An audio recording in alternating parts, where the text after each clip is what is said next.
say, Clarence, I don't know if I believe in God. Are you alive? Then you have faith. And then when you add to it love and so would you believe, would you breathe with me, please? Take a breath.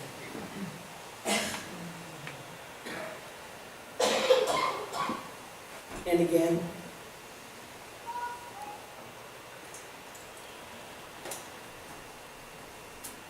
And one more time, please.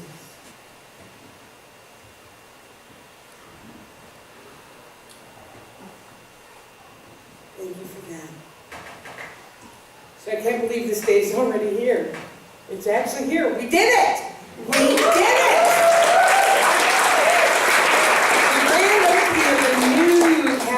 Center for Spiritual Living. I always put new and improved, but I actually don't believe that. I think it's just new and we've made some changes.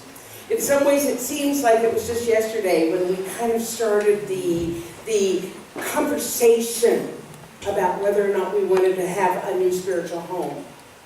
And in other ways it feels like we've been here forever. Do you agree? Yeah, it just feels so comfortable.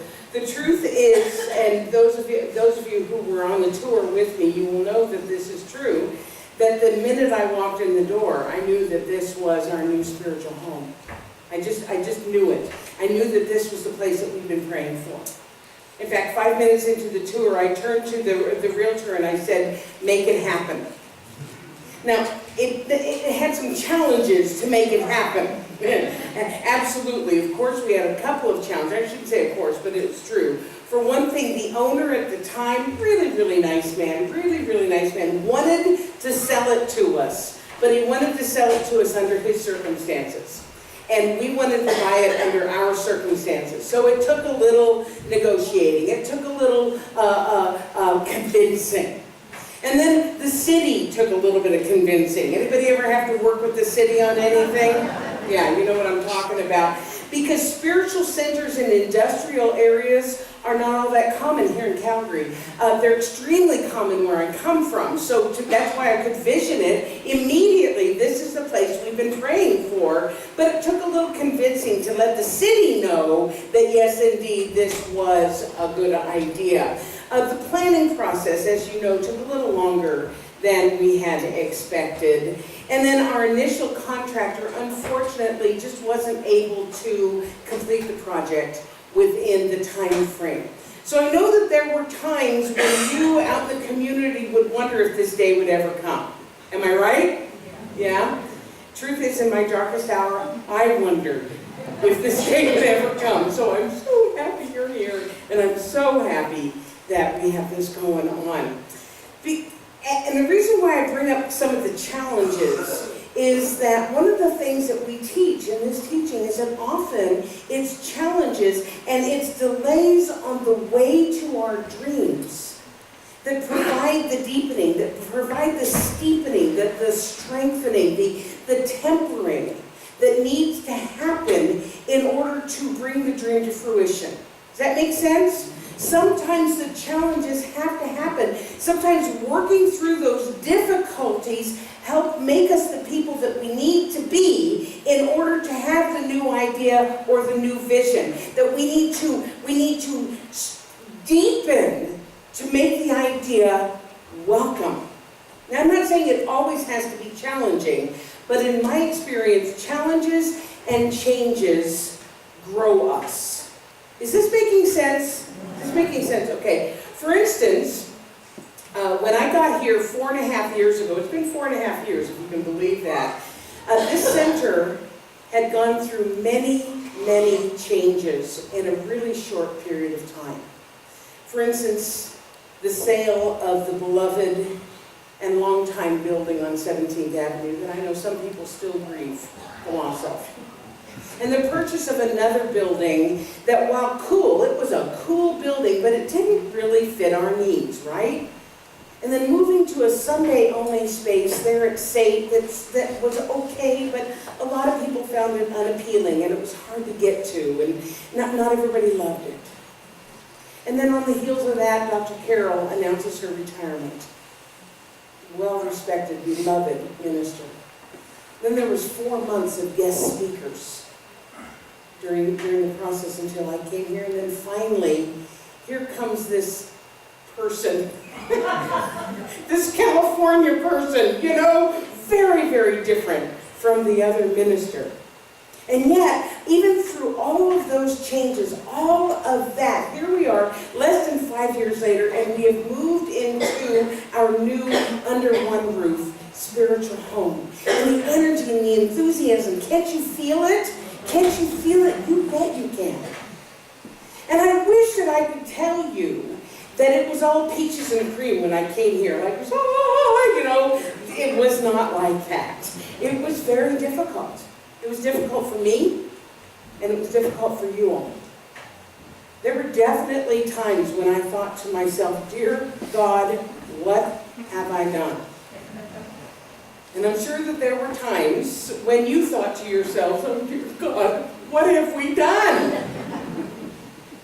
And yet, because I followed the call of Spirit, I followed the call of the Creator, and in doing so disrupted my nice, comfortable, easy life in Southern California, where I'd been at the center for 15 years and was the absolute authority figure. Am I right, Sister Beth? The absolute authority figure, even though that, and I dropped everything and I moved here to the wilds of the great white north, I was determined to make this happen.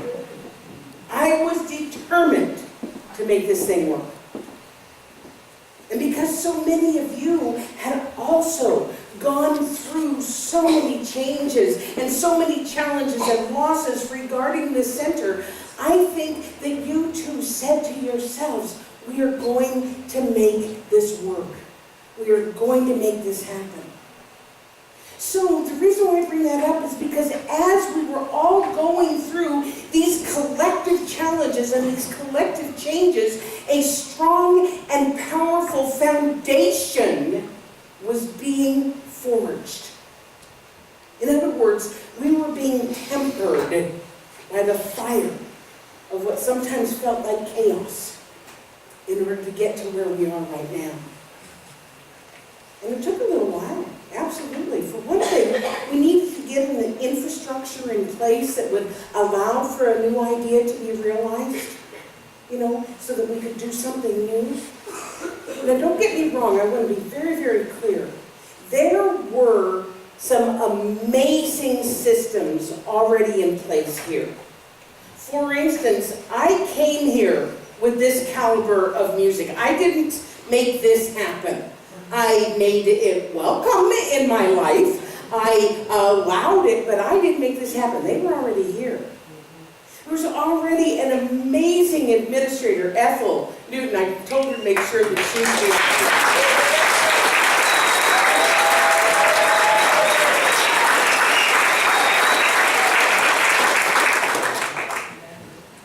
I love you, girl. There was a strong and capable board. Some of them are still here. Laura Lagendijk, and I saw Laura Taylor here today, and Graham was on the board at the time. So there was a great board in place already. There was a strong youth program. Reverend Marjorie was a staff minister here already. And last but certainly not least, there were 60 years, over 60 years of history of New Thought here in this town with an impressive list. You would read the list of the ministers who have been here at the Calvary Center, and anybody in New Thought will go, wow. Seriously, an impressive list of former ministers and leaders. So this place, even when I got here, it had it going on, okay? You clear about that? There were just some things that were missing, at least for me to feel as if we could have success that would bring us to a new heights. For instance, there were no practitioners. And you all may not know this because you didn't come up in this center with practitioners, but practitioners are the backbone of this teaching. Every successful center has practitioners because they not only are they practicing the art and science of spiritual mind treatment, but they bring a consciousness, an elevated consciousness that just draws everybody up. And so we needed to get some practitioners, and in time we graduated 6 excellent practitioners who have provided that level of consciousness and the spiritual foundation that we needed. And then we got several more amazing ministers who were kind of like out in the periphery somewhere, and then they just kind of came here. Reverend Monica, Reverend Leslie, Reverend Darlene in the back. We're so blessed to have them. In the meantime, then we got this board, we got the other people on the board, and we kind of switched around. We had all these key volunteers, and everybody was lending their consciousness and their ideas and their enthusiasm to the mix. And so the foundation was being laid. And then when the time was right, we came together, the leadership and the volunteers came together to co-create a vision and a mission statement. We read it every single week because there is something incredibly powerful about having a commonly created idea to support the greater idea. And sure enough, when we collectively came together for our vision statement and our mission statement, that's when things began to shift. That's when things began to move. Am I right? Absolutely. Here's something that Dr. Ernest Holmes said. He said, as we bring ourselves to a greater vision than the range of our present concepts, we can then induce a greater concept and thereby demonstrate more in our experience. Well, that was absolutely true for us, because once we got our vision, once we got our mission in place, and we began using it as a litmus test for the decisions that we make, does that match our vision? Does that match our mission statement? This greater concept and this greater idea made itself known. So, of course, you know our vision statement. The Calvary Center for Spiritual Living is a beacon of spiritual illumination that inspires individuals to reveal their wholeness, co-creating a world that works for everyone. We read it every week. I could do a whole talk on this whole vision statement, but what I want to focus on is this part of it.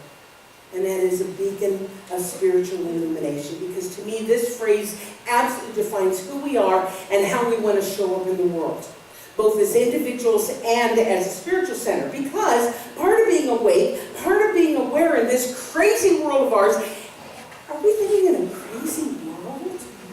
Things just like, wow, 25,000 years, and this is what we come with, this is what we're living with right now? We're going to co-create something different, okay? Yes? Can I get an amen to that? Okay. So part of being awake and aware in this world right now is to understand that who we are on the inside affects and influences everything around us.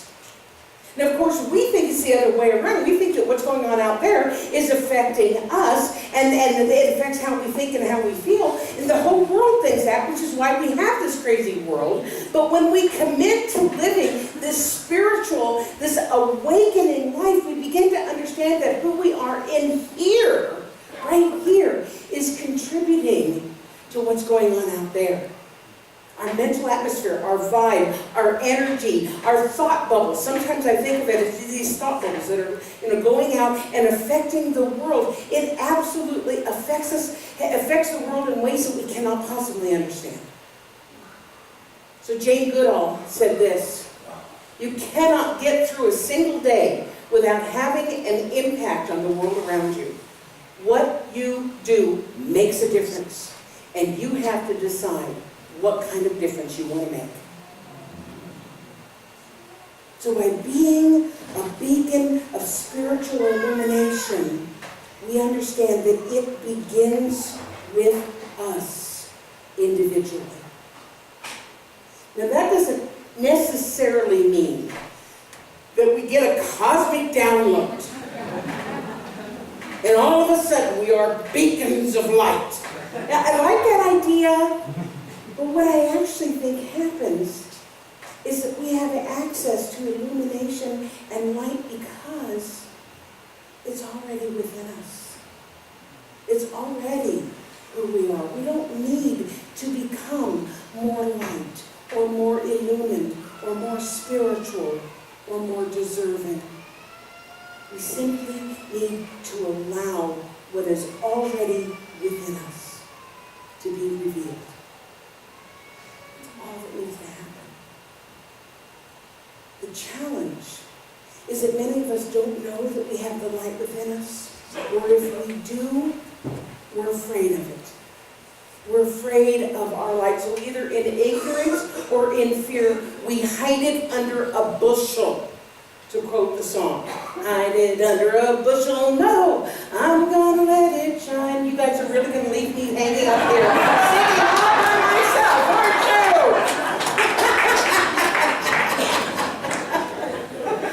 But the truth is, as we begin to live this spiritual life, we are a center for spiritual living. As we begin to live this spiritual life, we recognize that the very best way that we can honor the life force energy, the creator, spirit, God, life, whatever you want to call it, is to let our light shine. Woohoo! To let our light shine, because when we let, look at all our ears, when we let our light shine, listen to this, we provide illumination not only for ourselves, but for those who are around us.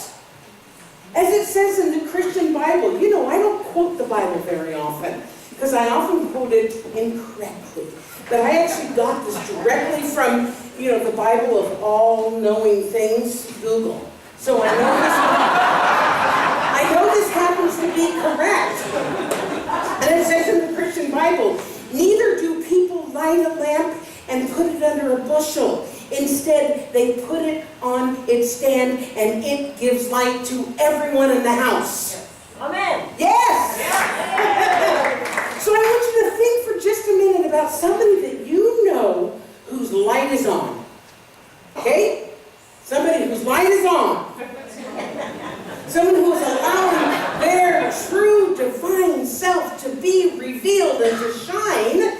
They're living in joy. They're peaceful. They're loving. They're attractive.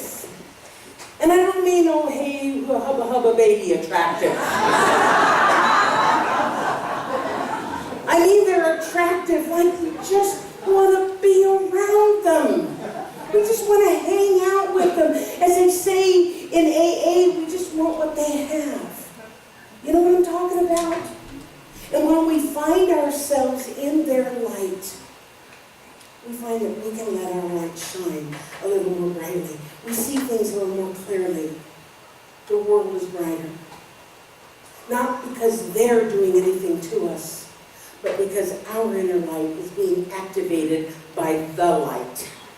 By the light.